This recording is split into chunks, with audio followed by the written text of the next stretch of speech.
இந்த லேடிஸ்க்கு உதவி பண்ணுறது ஒரு ஆம்பளை தானே. அது ஆம்பளைக்கு கூட தெரியாத ஒரு ஆம்பளையோட கஷ்டம் என்னன்னு நான் கேட்குறேன்.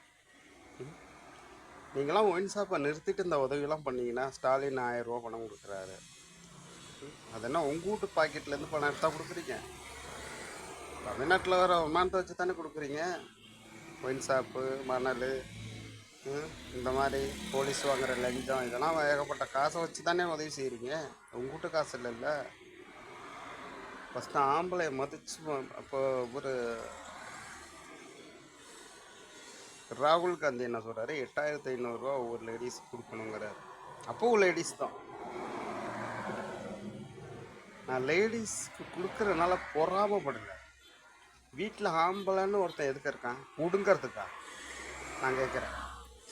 ஆம்பளை செத்த குடும்பத்துக்கு பொம்பளை கொடுங்க, ஆம்பளை இருக்கிற குடும்பத்துக்கு என்ன ஆம்பளை கொடுக்கறது? இது என்ன சட்டம்?